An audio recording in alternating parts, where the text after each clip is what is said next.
నమస్కారం అండి. గత 15 సంవత్సరాలుగా మా పార్లమెంట్ అభ్యర్థిగా 3 సార్లు ఎన్నికైనటువంటి వ్యక్తి, సౌమ్యంగా ఉన్నటువంటి వ్యక్తి, ఏ సమయంలో ప్రజల సమస్యలు కానీ నాయకుల సమస్య కానీ చెప్పినప్పుడు మంచి హృదయంతో స్పందిస్తూ అత్యంత ప్రజాదరణ పొందినటువంటి వ్యక్తి. తను మొట్టమొదటిసారిగా పురంధేశ్వరి గారిని ఎదుర్కొని ఆయన పైన విజయం సాధించడం, రెండోసారి ఆదికేశవ నాయుడు గారి పెద్ద కుటుంబమైన సతీమణిని ఎదుర్కోవడం, మూడోసారి మాజీ ముఖ్యమంత్రి కిరణ్ కుమార్ రెడ్డి గారిని ఎదుర్కొని అత్యధిక మెజారిటీతో విజయం సాధించినటువంటి వ్యక్తి. ఎప్పుడు ఏ సమయాన ఎవరినైనా కూడా హృదయంతో స్పందించేటువంటి మా మిథున్ రెడ్డి గారిని ఈరోజు ఇక్కడ కోర్టులో చూసినప్పుడు చాలా బాధగా అనిపించింది.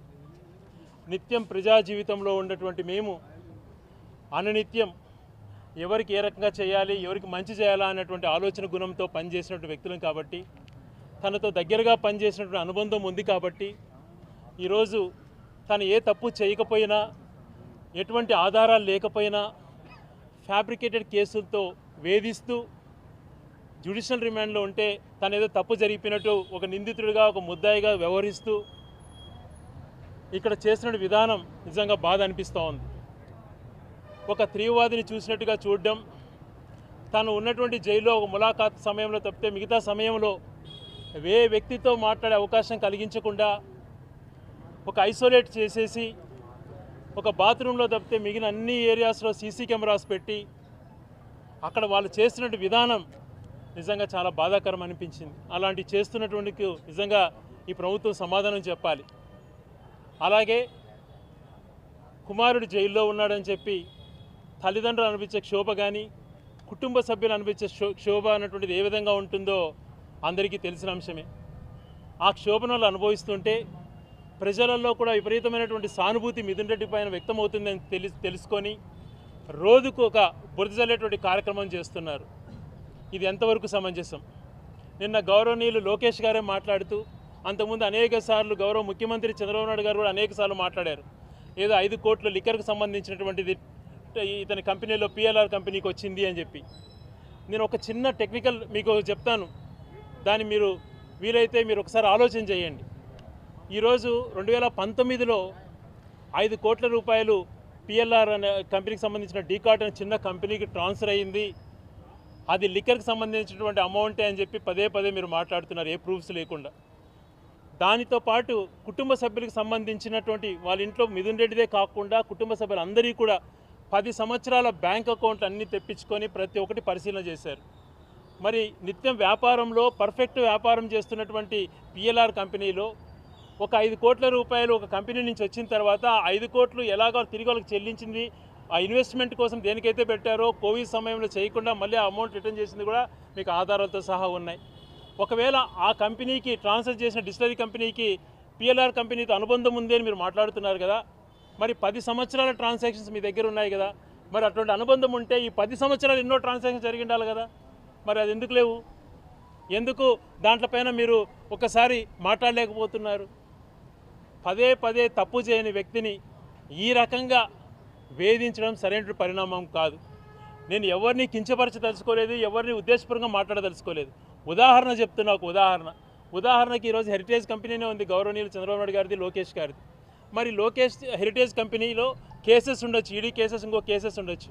ఆ కంపెనీకి సంబంధించి ఏదైనా ట్రాన్సాక్షన్ జరిగితే ఏదైతే మీరు మెన్షన్ చేసిన ట్రాన్సాక్షన్ అంతా కూడా ఇదే రకమైనటువంటి శిక్ష వాళ్ళకి విధించి ఈ రకమైన ఎంక్వైరీ చేస్తారా? మరి ఇదే రకమైనటువంటి నిందలు వేస్తారా? ఇది సమంజసమా? వ్యాపారంలో ఇలా చేస్తే వ్యాపారస్తుల్ని భయభ్రాంతులకు గురి చేయాలి అన్నటువంటి ఒక ఉద్దేశం, రాజకీయ పరంగా మీకు ఎదురు ఎవరు ఉండకూడదు అన్నటువంటి ఒక ఉద్దేశం తప్పితే దీంట్లో ఏది కనపడట్లేదు. మరి నేను ఈరోజు మిథున్ రెడ్డి గారితో మాట్లాడిన తర్వాత ఒక ఛాలెంజ్ తెలుసుకున్నా. మిథున్ రెడ్డి గారు లైవ్ న్యూట్రల్ ఛానల్స్ ఎదురుగానే లైవ్ టెలికాస్ట్లో లై డిటెక్టర్ టెస్ట్ కానీ సిద్ధం, డే డిస్టిలరీ దగ్గర తను డబ్బు తీసుకోలేదు అని చెప్పి. మరి మీరు గత 14 నుంచి 19 వరకు ఏ రకమైన కేసెస్ ఉన్నాయో అవి నేను కూడా స్టడీ చేయలేదు. కానీ సంవత్సరమైంది మీరు ముఖ్యమంత్రి. ఈ సంవత్సరంలో మీరు ఏ డిస్టిలరీ దగ్గర తీసుకోలేదు అని చెప్పి మీరు లై డిటెక్టర్కి వస్తారా? పోనీ మీరు గొప్ప నాయకులు, దేశ నాయకులు అంటారు, మేము రాలేమంటారు. కానీ మీ అనుచరులు ఎవరైతే దీంట్లో ఉన్నారో మేము పేరు చెప్తాం, వాళ్ళని పంపించేదానికైనా మీరు సిద్ధపడతారా? ఎందుకండి ఇలాంటి కార్యక్రమాలు చేసేది? ప్రజాస్వామ్యంలో ఒకసారి విజయం సాధించచ్చు, ఇంకోటి ఉండొచ్చు. వ్యక్తిగతంగా టార్గెట్లు చేసుకొని వ్యక్తిగతంగా చేయటం అనేటువంటిది సమంజసం కాదు. ఒక వ్యక్తిని మానసికంగా వేధించడం మంచి పద్ధతి కాదు. ఏ రకమైన క్షోభకు అనుభవిస్తుంటారో ఒక్కసారి మీరు ఆలోచన చేసుకోండి. ఏం తప్పు చేయకపోయినా కేవలం రాజకీయ యొక్క దురుద్దేశంతో ఇలా చేయడం మంచి పరిణామమా? ఇది పద్ధత? ఒక చిన్న ట్రాన్సాక్షన్ వ్యాపారపరంగా జరిగింది, ఆ లీగల్గా కూడా మళ్ళీ ఏ రకంగా పోయింది చెప్పినా కూడా గతంలో ఎటువంటి లావాదేవీలు దానిపై ఆ కంపెనీతో ఏది లేదని మీకు తెలిసి కూడా పదే పదే నిందలు వేయటం, ఏదో ఒక రకంగా కంపెనీని బురద చల్లటం. మీరు పరిశ్రమలు తెస్తే ఎవరొద్దంటారా? సంతోషపడేటువంటి వాళ్ళే కదా. ఈ రాష్ట్రంలో పుట్టిన ప్రతి వ్యక్తి సంతోషపడే వ్యక్తే కదా. మీరు దాంట్లోపైన దృష్టి పెట్టారు. ఏదో సింగపూర్ కంపెనీస్కి పలానా కంపెనీ PLR కంపెనీలు వద్దని మాట్లాడారు అన్నటువంటి నిందలు వేస్తారు. ఎందుకంటే అలాంటి నిందలు, ఆధారాలు లేనటువంటి నిందలు వేయటం సరైనటువంటిది కాదు. ఈరోజు గత ప్రభుత్వం ప్రతి ఒక్కరికి మేజైన ఉద్దేశంతోనే కదా చిన్నప్పటి నుంచి ప్రతి పిల్లాడు బాగుండాలనే ఉద్దేశంతో చిన్న పసిపిల్లాడి దగ్గర నుంచి స్కూల్కి వెళ్ళేటువంటి రీతిలో కార్పొరేట్ లాగా స్కూల్ ఉండాలని, స్కూల్కి వెళ్ళి హై స్కూల్కి వచ్చిన వాళ్ళకు ట్యాబులు ఉండాలని, బ్రహ్మాండమైనటువంటి యూనిఫామ్తో వాళ్ళకి ఎందుకు అంత మంచి చేసింది. ఆ ఫౌండేషన్ అటువంటి CBSE కానీ, IB సిలబస్ కానీ, టోఫల్ ఉండాలన్నటువంటి ఆలోచన చేసిన ప్రభుత్వాలు గతంలో ఉన్నాయా? అందరి ఉద్దేశం యువత రేపు రాబోయేటువంటి నేటి బాలలే రేపటి పౌరులు. వాళ్ళు పౌరులైన తర్వాత ఈ కాంపిటీషన్కి తట్టుకొని భవిష్యత్తులో ఈ రాష్ట్రం నిరుద్యోగం అన్నటువంటి ఉండకూడదు, ప్రతి ఒక్కరు మంచి ఎడ్యుకేషన్ సిస్టంలో ఉండాలని కదా గత ప్రభుత్వం ఆలోచన చేసింది. అది లేకుండా మీరు బుల్డోజ్ చేస్తూ మీరే ఏదో చేసేస్తున్నాం, సింగపూర్కి పోతే మేము ఎవరండి ఎందుకు కోరుకుంటారండి అలాంటివి? ఆధారాలు లేకుండా కేవలం మేము ఏదో ఒకటి మాట్లాడతాం, ఒక తడిగుడ్డ తీసుకొని ఇలా ఏదో చెత్తగుడ్డ తీసుకొని మీద వేస్తాం, మసిగుడ్డ తీసుకొని మీరు ఆ బురద మీరే కడుక్కోండి అన్నటువంటి రీతిలో వివరించడం సరైనటువంటిది కాదండి. ఒక ఆధారాలు లేనటువంటి ఆరోపణలు చేయడం అన్నటువంటి కరెక్ట్ కాదు. మీకు చేతగాక తీసుకురావటం, లేకపోతే ఇక్కడ జరుగుతున్నటువంటి గతంలో కూడా అనేకమైనవి చూసాం. సింగపూర్కి సంబంధించినటువంటి ఈశ్వరన్ అనే వ్యక్తి గురించి మీరు పెద్దగా ప్రమోట్ చేశారు, అక్కడ చూస్తే అరెస్ట్ చేశాడు. సింగపూర్ వాళ్ళు డైరెక్ట్గా చెప్పారు, మేము భాగస్వాములు కాదబ్బా, మీ నిర్మాణంలో భాగస్వాములు కాదు, వాళ్ళే ట్వీట్ ఇచ్చారు. మేమేమైనా పంపిస్తే వాళ్ళు ఇస్తారని కోరు పంపిస్తే ఎందుకంటే ఇలాంటి ఊరికే తప్పుడు ఆరోపణలు పొలిటికల్గా చేసేటుంటారు. వైసీపీ నేతలతో పెద్దిరెడ్డి ఎంప్లాయీస్తో మాట్లాడినట్టు మాకు డేటా వచ్చిందని చెప్పండి. డేటా ఉంటే బయట ఆధారంతో సహా బయట పెట్టు, చర్యలు తీసుకో.